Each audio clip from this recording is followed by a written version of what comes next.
அல்லோ! வெற்றி அப்படிங்கிறது எப்பவுமே ஒரு நேரான சாலை கிடையாதுன்னு நமக்கு நல்லாவே தெரியும் இல்லையா? அதுல நெறைய மேடு பள்ளங்கள், எதிர்பாராத திருப்பங்கள்லாம் இருக்கும். இன்னைக்கு நம்ம பார்க்க போறதும் அப்படிப்பட்ட ஒரு பயணம் தான். ரொம்ப சாதாரணமான ஒரு தொடக்கத்திலிருந்து பல பில்லியன் டாலர் சாம்ராஜ்யத்தை ஜாக் மா எப்படி கட்டியெழுப்பினார் அப்படிங்கிறத பத்தின ஒரு முழுமையான அலசலா இந்த தொகுப்பு இருக்கும். அவர் ஃபாலோ பண்ண சில தனித்துவமான கொஞ்சம் வித்தியாசமான தந்திரங்களை நாம இன்னைக்கு டீகோட் பண்ண போறோம். வாங்க நேரடியா விஷயத்துக்குள்ள போலாம். இந்த ஒரு நம்பரை மட்டும் கொஞ்சம் பாருங்க. 24. உங்க ஊருக்கு முறையா கேஎஃப்சி மாதிரி ஒரு பெரிய இன்டர்நேஷனல் கம்பெனி வருதுன்னு கற்பனை செஞ்சுக்கோங்க. எவ்வளவு எதிர்பார்ப்பு இருக்கும்? அங்க வேலைக்கு சேர இளைஞர்கள் மத்தியில எவ்வளவு ஆர்வம் இருக்கும்? அப்படி உருவான வேலை வாய்ப்புகளுக்காக அடிச்சு புடிச்சு சரியா 24 பேர் அப்ளை பண்றாங்க. அந்த 24 பேர்ல ஒருத்தரா நம்ம இளைஞர் ஜாக் மாவும் நிக்கிறாரு. இங்க தான் கதையில ஒரு பெரிய ட்விஸ்ட். அந்த இன்டர்வியூக்கு போன 24 பேர்ல 23 பேருக்கு வேலை கிடைச்சிடுச்சு. ஆனா மிச்சம் அந்த ஒரே ஒரு நபர், அவர்தான் ஜாக்மா. அந்த ஒற்றை நிராகரிப்போட வழிய கொஞ்சம் நினைச்சு பாருங்க. கூட வந்த எல்லாருக்கும் வேலை கிடைச்சிருச்சு, நீங்க மட்டும் ரிஜெக்ட் ஆகுறீங்க. இது சாதாரணமா யாரா இருந்தாலும் ஒரு பெரிய விரக்தியை கொடுத்துருக்கோம்.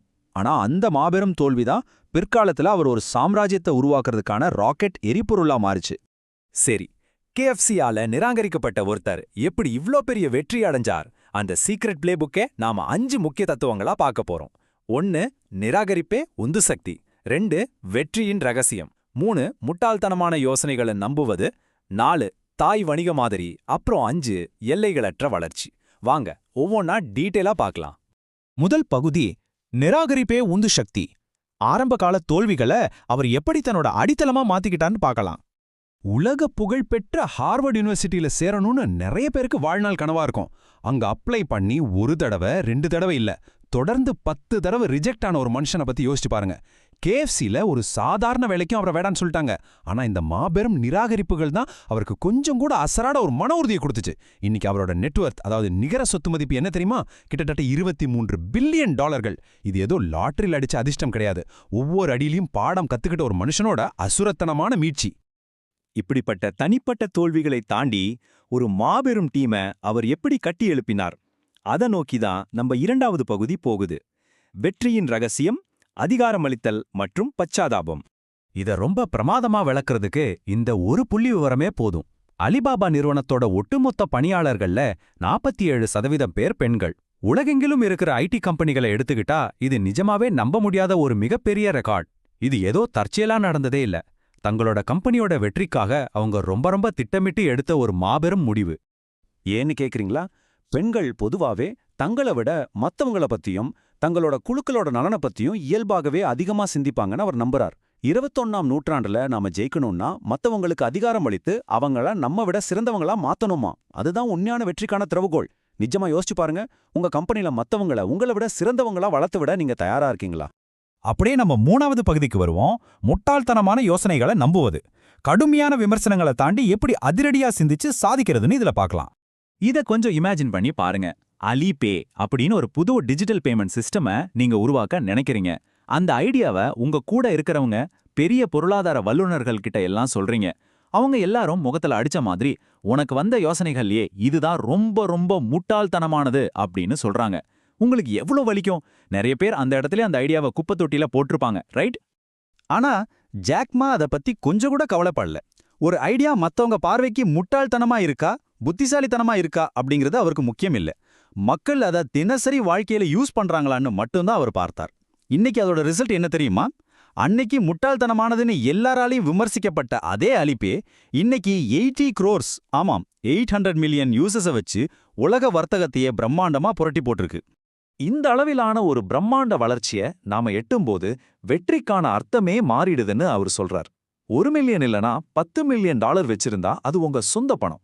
ஆனா 1 பில்லியன் டாலர்களை நீங்க தொடும்போது அது உங்க பணம் கிடையாது. அது இந்த சமூகம் உங்க மேல வச்சிருக்கிற மிகப்பெரிய நம்பிக்கை. அந்த வளங்களை மத்தவங்களை விட சிறப்பா பொறுப்பா நீங்க கையாளுவீங்க அப்படிங்கிற சமூகத்தோட அசைக்க முடியாத நம்பிக்கை அது. இவ்வளவு பெரிய நம்பிக்கையை பெற்ற பிறகு இந்த பிரம்மாண்ட வளர்ச்சியை போட்டியாளர்களிடமிருந்து எப்படி காப்பாத்திக்கிறது? அதுக்கு தான் பகுதி 4, தாய்ச்சி வணிக மாதிரி. ஈபே மாதிரி உலகளாவிய ஜாம்பவான்கள் சீனாவுக்குள்ள வந்தப்போ ஒரு பெரிய பிசினஸ் யுத்தமே நடக்கும்னு எல்லாரும் எதிர்பார்த்தாங்க. ஆனா அவங்க கூட நேருக்கு நேர் மோதவே இல்ல. அதுக்கு பதிலா அவர் பயன்படுத்தினது தாய்ஷி அப்படிங்கிற தற்காப்பு கலை தத்துவம். இதுல என்ன ஸ்பெஷல்னா, எதிரியோட அடிய நம்ம நேரடியாக தடுப்பதில்ல, அவங்களோட சக்தியை அப்படியே திசை திருப்புவோம். போட்டியாளர்கள் பல கோடிகளை செலவழிச்சு ஒரு பக்கமா தாக்கினா, இவர் ரொம்ப கூலா விலகி வேற ஒரு பக்கமா தன்னோட ஆதிக்கத்தை செலுத்துவார். இதுதான் அந்த பேலன்சிங் ஸ்ட்ராட்டஜி. இந்த தாய்ச்சி தத்துவத்தை அவர் வெறும் கம்பெனிக்கு மட்டும் சொல்லல, ஒட்டுமொத்த பொருளாதாரத்துக்கும் பொறுத்துறார். எப்படி நம்ம மனித உடல் ஒரு குறிப்பிட்ட காலத்துக்கு அப்புறம் வளரதை நிறுத்திக்கிறதோ, அதே மாதிரி ஒரு நாட்டோட பிசிக்கலான பொருளாதார வளர்ச்சியும் ஒரு கட்டத்துல குறையும். அப்போ நாம நம்மோட அறிவு, கலாச்சாரம், அப்புறம் தரமான பொருளாதாரத்தை நோக்கி நம்ம கவனத்தை திருப்பணும்னு அவர் அட்வைஸ் பண்றார். கடைசியா நாம பார்க்க போற பகுதி 5, எல்லைகளற்ற வளர்ச்சி. இந்த டிஜிட்டல் உலகத்தோட மிகப்பெரிய பலம் என்னங்கிறத இதுல பார்க்கலாம். இந்த டிஜிட்டல் மைண்ட் செட் எப்படி ஒரு எல்லையற்ற வளர்ச்சியை கொடுக்கும் அப்படிங்கறத வால்மார்ட் கம்பெனியோட எக்ஸிகியூட்டிவ் கிட்ட ஜாக்மா ரொம்ப அழகா எக்ஸ்பிளைன் பண்ணாரு. வால்மார்ட்டுக்கு புதுசா 10,000 கஸ்டமர்ஸ் வராங்கன்னா அவங்க புதுசா இடம் வாங்கணும், பெரிய கோடவுன் கட்டணும், நிறைய பேரை வேலைக்கு எடுக்கணும். ஆனா அலிபாபாவுக்கு அதே 10,000 புது கஸ்டமர்ஸை ஹேண்டில் பண்ண ஜஸ்ட் ஒரு பட்டனை அழுத்தி 2 புது சர்வர்களை ஆன் பண்ணா போதும். இதுதான் டிஜிட்டல் உலகத்தோட மேஜிக். சரி, இவ்வளோ பெரிய வளர்ச்சியை எப்படி தக்க வைக்கிறார்? ஏதோ பெரிய சீக்ரெட் மந்திரம் வச்சிருப்பாருன்னு நினைக்காதீங்க. ரொம்ப சிம்பிளான 2 ஸ்டெப் தான். இந்த உலகத்தை மாத்துறதெல்லாம் அரசியல்வாதிகளோட வேலை. ஆனா ஒரு லீடரா ஏன் வேலை, ஏன் டீமை ஹாப்பியா வச்சுக்கிறது மட்டும்தான் அப்படின்னு அவர் சிரிச்சுக்கிட்டே சொல்றார். ஏன்னா உங்க டீம் ஹாப்பியா இருந்தா அவங்க ஆட்டோமேட்டிக்கா உங்க கஸ்டமர்ஸை ஹாப்பியா வச்சுப்பாங்க. அவ்வளவுதான், சிம்பிள். இந்த அலசலை நாம முடிக்கிறப்போ, நான் உங்ககிட்ட ஒரு முக்கியமான கேள்வியை விட்டுட்டு போக விரும்புறேன். உலகத்தை எப்படியாவது மாத்திடணும்னு நாம எல்லாரும் ஆசைப்படுறோம். ஆனா உலகத்தை மாத்துறதை விட உங்களை நீங்களே மாத்திக்கிறது ரொம்ப ஈஸி. அதுதான் ரொம்ப ரொம்ப முக்கியமும் கூட. அதனால நீங்க உண்மையிலேயே உலகத்தை மாத்தணும்னு நினைச்சா, இன்னைக்கு உங்களுக்குள்ள நீங்க எதை மாத்திக்க போறீங்க யோசிச்சு பாருங்க.